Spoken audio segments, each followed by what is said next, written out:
my whole thing that I tell people is take that risk. Behind every good dream comes a passion and crazy ideas, but sometimes you just have to jump. And like, honestly, everyone else cannot believe in you. And as long as you believe in yourself and just keep doing it, it'll happen. Hey, my feel good friends. This week, I am so excited to share with you one of my really great friends from way back in the day. Ricci is one of those super awesome humans who just has a wonderful soul. She has the ability to do all the things and has so many creative ideas. I know you are going to love hearing from her. We not only cover, strategic ways to use social media to run your business, all those things. But we also cover a lot of mindset stuff because if you haven't realized by now, mindset is a huge part of being an entrepreneur, right? So, without further ado, I can't wait to share this interview with you. But before we dive in, I do want to remind you if you enjoy this episode, if you think that everything we're saying is super actionable and awesome, please share it with someone else who needs to hear it. And hey, while you're at it, share it to your Instagram stories.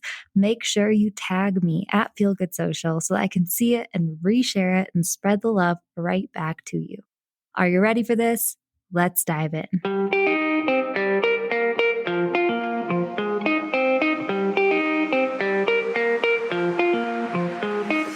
Hey, friend, and welcome to the Feel Good Social Podcast. I'm your host, Kinsey, and I'm here to help you market your business in a genuine way that works without wasting your precious time. On this show, we chat about social media strategy and mindset tips with a focus on, you guessed it, feeling good. So sit back, relax, and enjoy some genuine conversation for the good of your biz. Have you been struggling to hone in on your brand's vibe on social media? I created a free new guide just for you, my friend.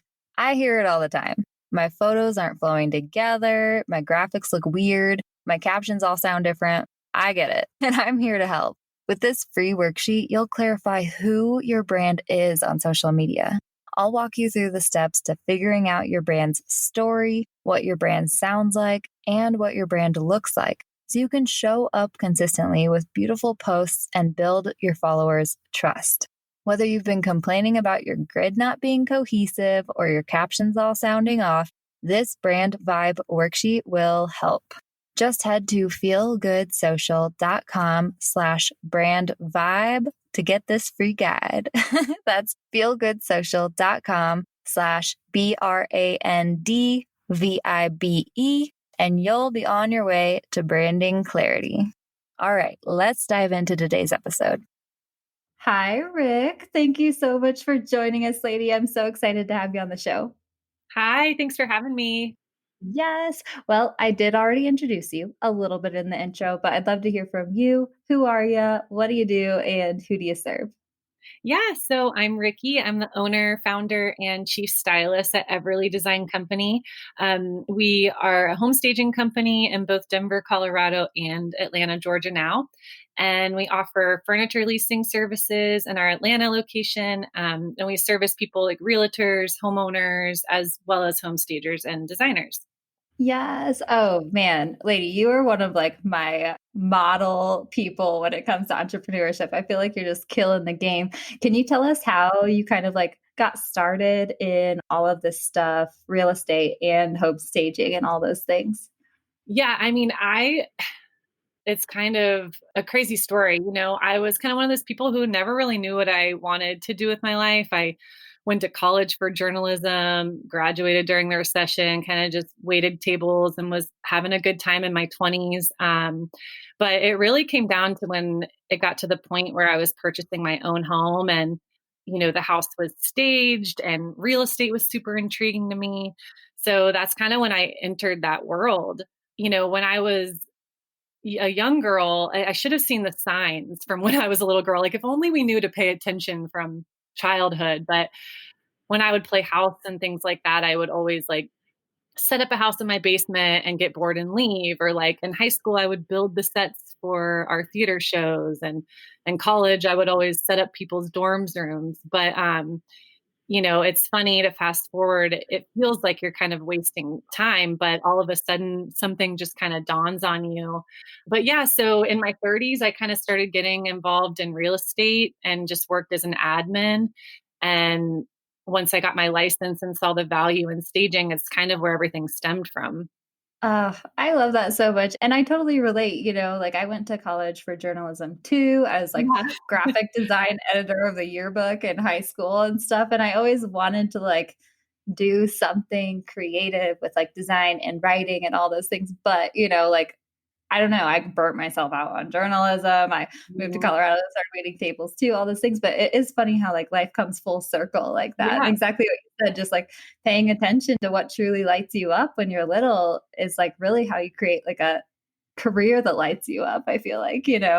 exactly. Yep. I love this so much. So, okay. One of the things that totally I admire about you so much is how you seem to manage doing all the things. You have like so much energy and all of like I don't know, you're driving all over the place like when we've been friends from Breckenridge and stuff like that, and you're doing staging and real estate and now you're transferring your business to Georgia and all those things.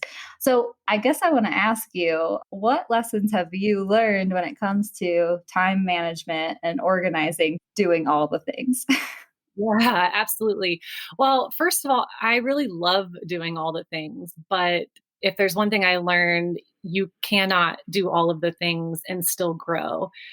In the Mhm. beginning, when I was driving around juggling real estate and staging and all these things, I was doing that because I was trying to learn everything. I was trying to become a master at my craft. So I couldn't just say, "Hey, I want to be a stager, so I'm just going to do that."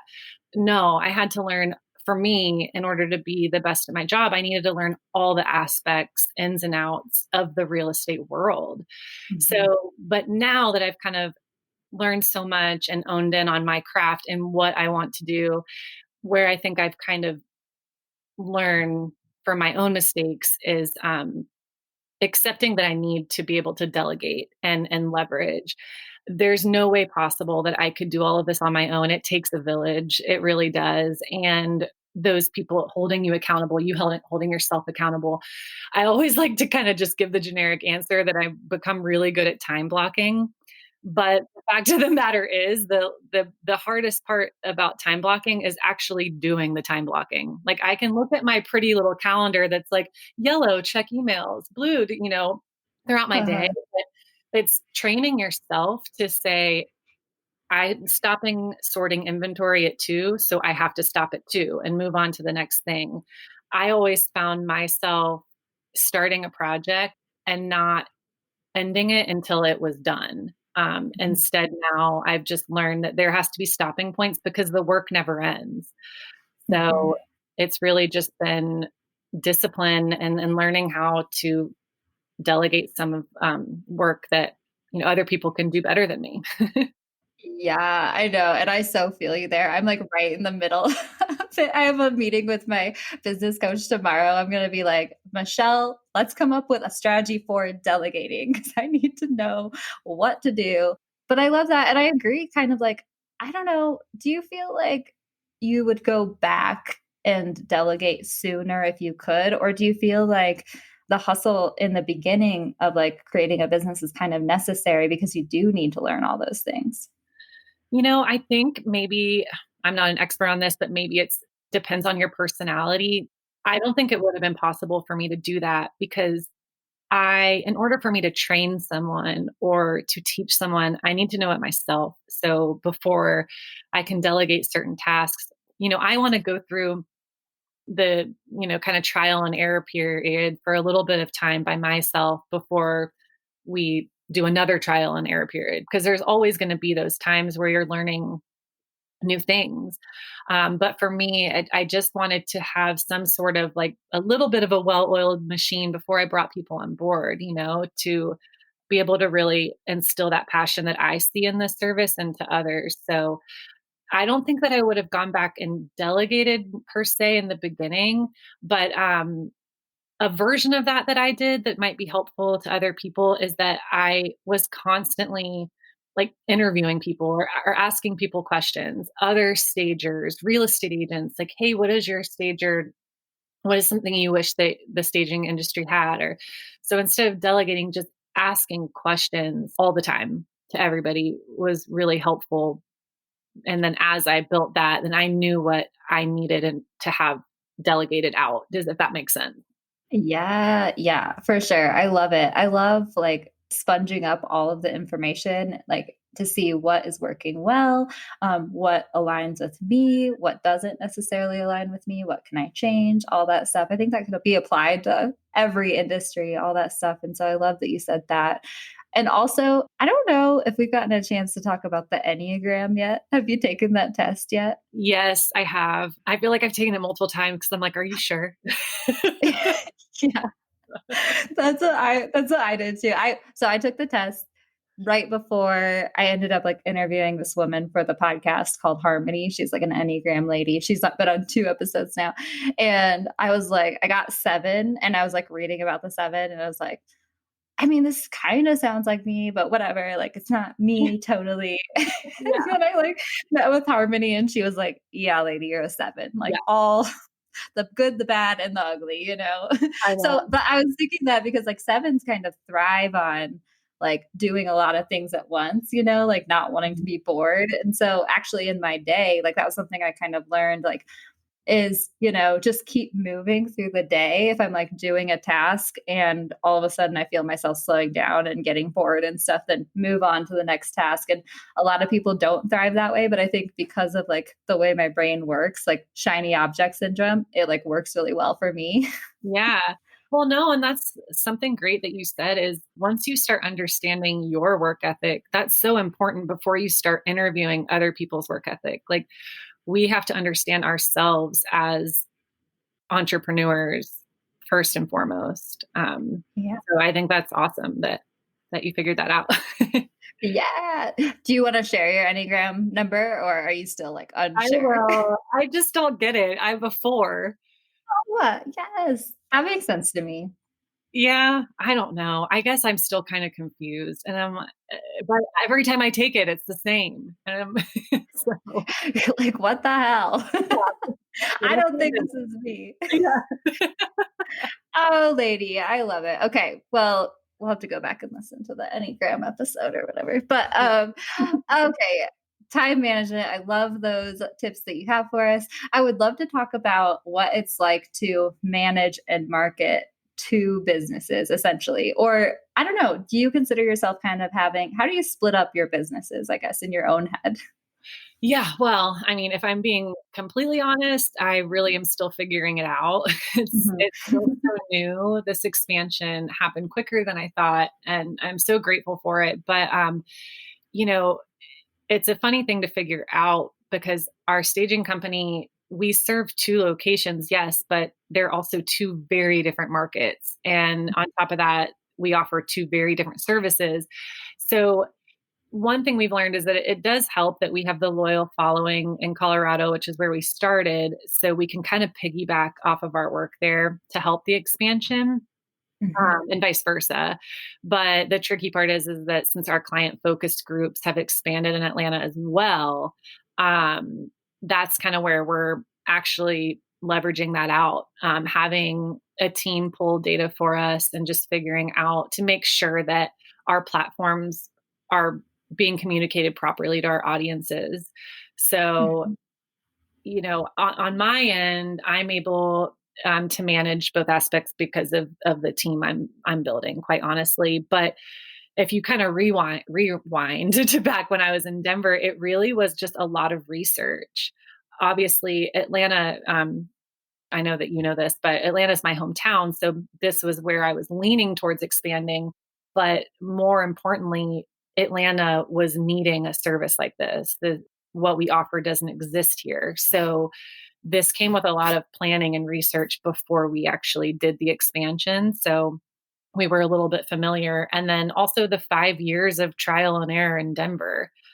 But now that we're here and we're managing 2 different locations, it's kind of crazy and we're still learning. Like I'm flying out there to Denver the end of February to just kind of check on things. So But I think most importantly, it's going to just be having teams on the ground in both locations.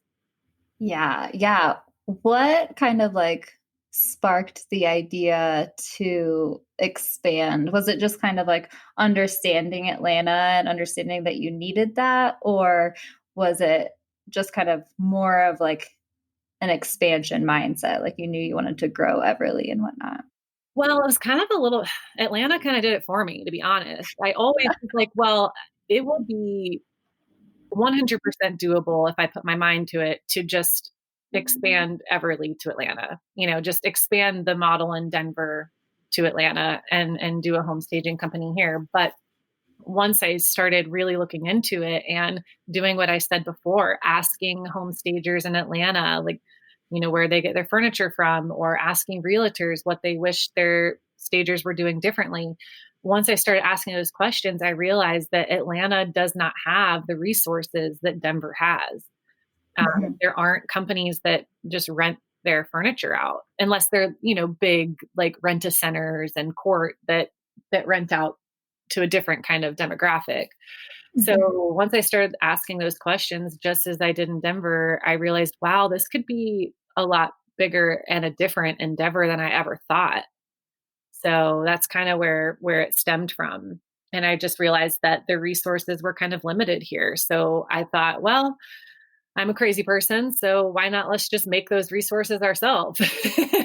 So that's what happened. I love it. I feel like you and I are so similar in that way where we're both just like willing to just jump into a situation. You know what I mean? Just like I don't really know what I'm doing, but hey, this is kind of like plop it in my lap. So here we go. And I sometimes feel like those are the best businesses when you're like, I didn't really like set out with the intention to create this. It just kind of like happened to me. But like that means that like there's such a need for it, you know? Yeah, exactly. Well, yeah, and I mean, I don't know, it's if you think of it, you can do it, I think, like, one thing that I've learned with this too is there's so many times where people will tell you that you're crazy, or where are you gonna get the money, or how are you gonna support a family, whatever. There's all these questions that society makes you think that, like, this is not the norm. But honestly, my whole thing that I tell people is take that risk. Behind every good dream comes a passion and crazy ideas, but sometimes you just have to jump. And, like, honestly, everyone else cannot believe in you. And as long as you believe in yourself and just keep doing it, it'll happen. So Yeah, yeah, I feel like that is one of the hardest things for people is, like, that inner confidence when it comes yeah, to being an entrepreneur, but it's like, if you have that inner confidence, if you show up and you believe in yourself, you believe in your offer, you believe that you're helping people, like, that's all that matters, that's all that you need, you know? yeah. But a lot of times, like, that's the hardest part for entrepreneurs, especially new entrepreneurs, which a lot of my listeners are. Yeah, and I mean, I think I'm making it sound a little bit easier right now. It's just like, "Oh, you dream it, you can do it." No, there's so many days when I wake up and I'm like, "Oh my gosh, I'm fucking crazy. Like, what am I doing? Yeah. What am I doing?" But you know what reels me back in? Those days when I, like, haven't showered, I've been living off of Cliff Bars and coffee, and I'm just like, I feel like I'm driving myself crazy. I realize that as exhausted and tired as I am, I wake up in the morning excited. I wake up in the morning Mhm. just, like, ready to do more, ready to do bigger things. Whereas before, when maybe my life was a little less hectic and a little more simple, and I had that steady paycheck, I wasn't excited in the morning to go to work. Mhm. So that's what keeps me going, is that, like, that moment when I wake up, I'm excited. And so even the days where I'm doubting myself, I just kind of remind myself, maybe you're not making any money today, but you're excited to make money tomorrow. Whatever. It's not about the money. It's just the fact that I'm actually waking up excited to do what I love. So Yeah, I love that, and I feel like it comes back to exactly what you said in the beginning, you know, like, paying attention to what, like, kind of brought you joy when you were little even, you know what I mean? And I fully agree with that. I think that, like, part of the reason you become an entrepreneur is so that you can, like, have the freedom, enjoy yourself, and I think that honestly too, when you can find joy in the process, it becomes easier. And also, like, whatever you're creating, whatever you're offering is like easier to sell just because I mean, you know, this joy Yeah. is contagious, you know, and you can feel energy through people. And so, like, when you're showing up for your people excited about what you're offering, they'll be excited too, you know? Yeah. Well, I don't know if you've ever one of my first jobs when I moved to Colorado, again, it was during the recession. I know I mentioned that earlier, and I was selling paper to offices. Like, I was, like, basically a sales rep for, like, Staples is what it boiled down to, and I was horrible at it, and I mean, I'm a pretty outgoing person. I feel like I'm decent at selling things, but I could not for the life of me sell a ream of paper. I just was like, "This is ridiculous. No way." But I don't even when I'm selling, I put in quotation, selling my product, I don't even feel that way because I just feel like I'm educating someone. I'm just explaining to them, like, this works. This is amazing. How can I help you? It's not a sales pitch. And it's amazing to finally like not have to feel guilty about having someone invest in something that's a scam. I don't know, like something that I actually believe in. So Mhm. yeah, it's a great feeling. Yeah, that's been like kind of a theme for me, I think, in my first like 2-ish years of business, coming up on 2 official Yes, years. girl. Congrats. And but like, you know, whatever, like figuring out how to craft my offers in a way that I believe in them. Like that was a big theme, you know, like when I first started, I invested in this online course where she was teaching how to really craft social media offers and build your team and sell them and all that stuff. But like I crafted my offers charging what I was worth, you know, and I didn't feel right, you know, whenever I was saying it. I needed to figure out how I could craft and present my offers in a way that like I believed would truly help people, in a way that I believed like they'd be showing up on social media in that authentic way versus me just being behind the scenes like posting like dumb stuff that doesn't have anything to do with like the story of their brand. So now coming up on year 2 officially, like, I feel it's finally coming together. Yeah. No, I mean, you're doing such amazing things, Kinsey. And especially right now in a time where social media can have such a negative people are looking at it so negatively right now. It's nice that someone's out there reminding us that like this is a space that can make us feel good too. And there's not a lot of people really doing that or not authentically. So I love what you're promoting. It's incredible. Oh, thanks, Rick. I know, it was so funny, like, whenever, the Social Dilemma came out, that Netflix Yeah. documentary, Yeah. one of Brett's friends, like, reached out to me and was like, "Oh my gosh, like, are you so mad? Is this gonna kill your business or whatever?" I was like, "No." Like, they're saying everything that I already knew and that I say too, and that, like, I'm working to, like, combat, you know what Yeah. I mean? Like, setting boundaries, using social media in a way that's not icky and gross and, like, Mhm. addictive and stuff like that. I'm like, "No, this is helpful." Yeah. Yeah. No, exactly. Oh my gosh. I watched that too. And I thought of you not in that way, in the sense that, like, I wish there were more of you trying to overcome that because it's a battle, you know? Yeah. It really Yeah, for sure. is. Um, okay, let's talk a little bit about some struggles that you've had when it comes to entrepreneurship and stuff. Like, what have been some of the biggest challenges that you faced? Because I know there've been quite a few, I'm sure. Oh my god. Yes, there's been tons. Um, but I think one of them that a lot of people can relate to, and, it's probably just one of the hardest to figure out is hiring, is Yeah. is building your team. Um, for me in my industry, and I'm sure this is similar for a lot of entrepreneurs, once I bring someone in my doors and teach them kind of the behind the scenes of what I do and how I run my business, it's easy for them to think like, oh, I can just go do this too. I can just go off and create my own. Mhm. And do it. Why can't I? Now, not to say that was me at one point, right? I mean, I went off and did this when there were stagers before me. Obviously, I just thought of a way to do it a little different. So the hard part is investing that time and trust and loyalty in someone, and then them going off and starting their own. So that's been a really big struggle for me. And honestly, some heartbreak has been involved, just because a lot of times you're kind of your go-to is to bring on a friend, or someone that you've worked with or whatever. So that's been my biggest struggle, is just finding people I can trust. But instead of thinking like, oh, I'm doing the interview process wrong, or I'm hiring the wrong people, I think kind of what I've learned is, how can this brand, how can our company add value to someone else's life? You know, what is going to be of value to someone else, instead of them being valuable to me?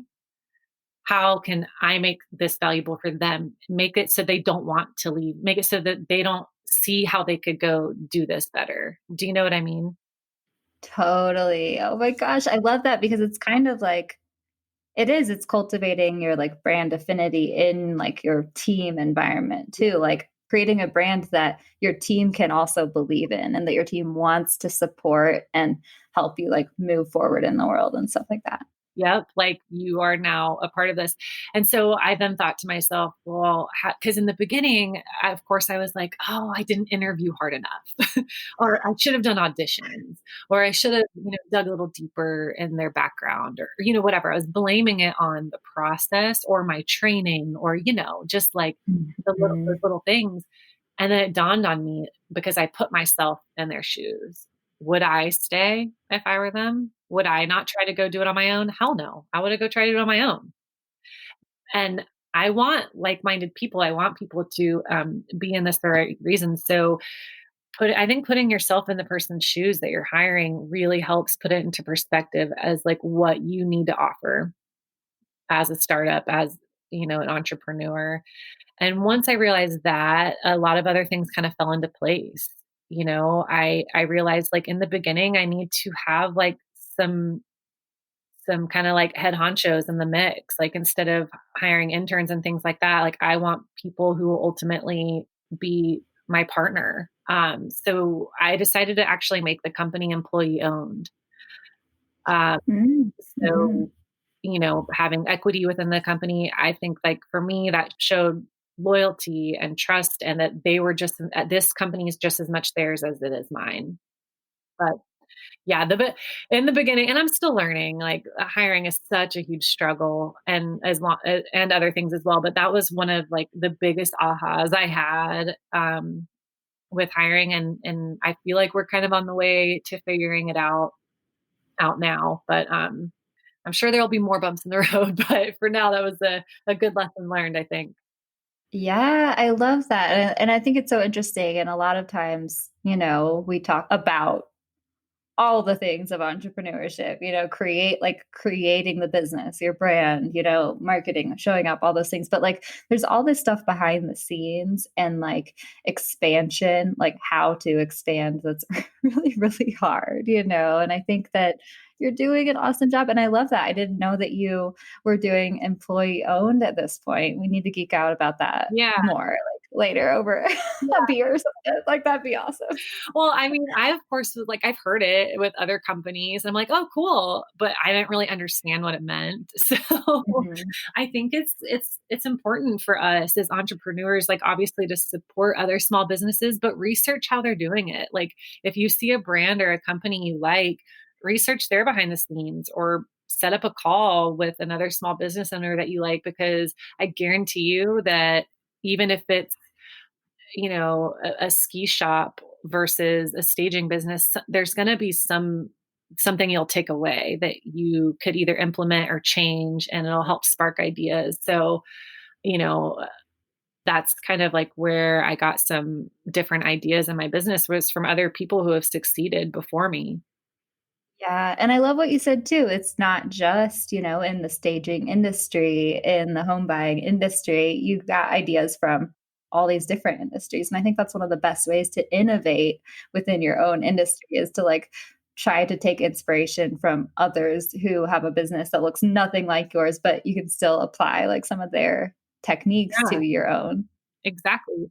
Because no matter the company, I mean, like, you have employees, there's like hiring processes everywhere. The things you're struggling with, other people have struggled with. So like, how is it working for these people? How is it not working for these other people?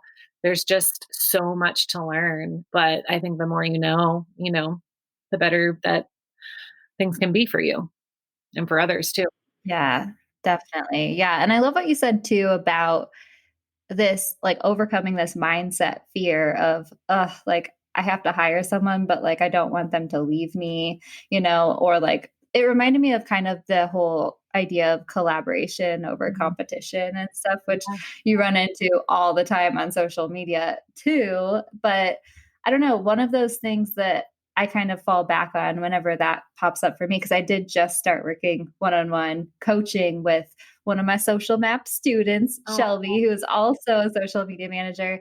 And it's one of those things, and actually she's working with me to help me with feel good social stuff too, which is fun. But it's one of those things too where it's like I believe so strongly in this like brand values of like authenticity, setting healthy boundaries, showing up in the world as you in a way that like feels good and not, icky or whatever. And whenever I remember that and that like the people I'm teaching, the people I'm showing up with, like even if Shelby were to leave or whatever, like I still like feel good social impacted her and she'll still be like carrying those beliefs into the world. And like I'm happy for that in a way. Like, is that making sense what I'm saying? absolutely. It totally does.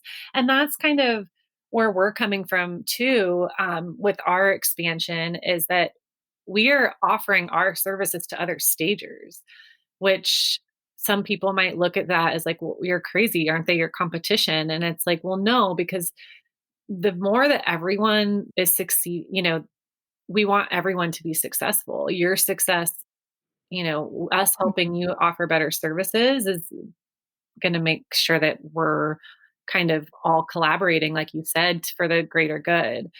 And I think that's where actually we run into problems as society. I mean, in all different aspects, is when we just are constantly competing. There's like Mhm. so much room for us to come together on so many different things. And I think once we realize that, then things get a little bit more positive and easier in a sense. Oh, yeah. That word competition can be so negative, you know, but yeah, I don't know. I always like to think of it like the thought of being every single business's social media manager in the entire world, Yeah, like, yeah, exhausts me so freaking much. Like, yeah, could you imagine staging every single home for sale right. in Atlanta or Denver? Like, no, that's not possible, and it's not possible for other people either, and so, like, when you're establishing these relationships with, like, collaboration, lifting each other up, exactly, you're bolstering each other's success, and also you're building these relationships where it's like, okay, if I have someone coming to me who wants me to manage their multivitamin workout formula Yeah, account, I'm going to be like, no, yeah. sorry, but I know like the perfect social media manager over here. She can totally handle that because I can't Mhm. do that. Yeah. No, it's so true. And exactly, like, you're also not going to be able to offer your best services, if you're just, like, hoarding all of all of this business and taking it all in.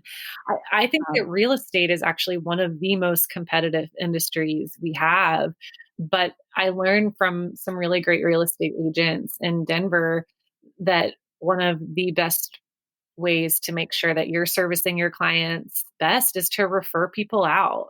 Referring business is also another great thing that I've learned that helps me with leverage as well, and not having to hire is referring business to where I understand that like I'm not going to be able to give my best service that far, far away or whatever it may be. Yeah, yeah, for sure. I love that so much. And I love how like all these broad ideas, like these mindset shifts that we have to make and all these things could be applied to like so many different I know. businesses, industries, everyone. I just love it so much. I geek out about this stuff. Okay, but I do want to chat a little bit about social media. I always Yeah. I always get to like 30 minutes in and I'm like, so this is a social media marketing podcast. Yeah, exactly.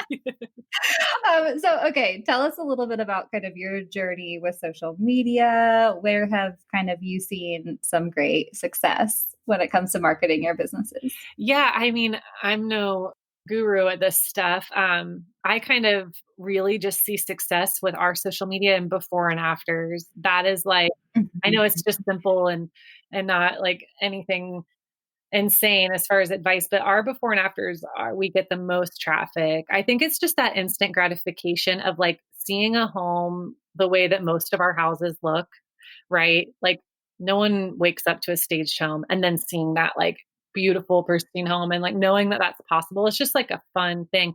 But I feel that way with most social media accounts. Like my hairstylist, I love seeing her before and afters, or like a DIY. I'm like, "Ooh, cool. I'm gonna go make a wreath." Like we see these before and afters on social accounts, and I think like those are super relatable because we see that it's possible.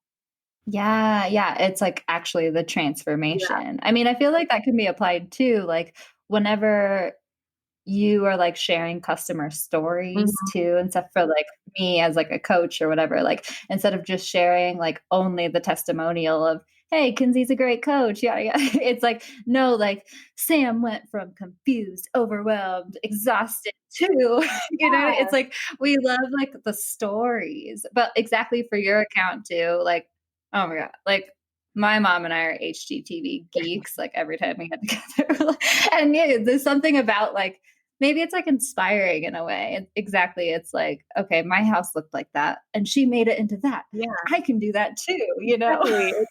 It's motivating, it shows you the possibilities, so I love a good before and after, and we've seen the results there too, so that's kind of like our go-to and just like the transformation process in general.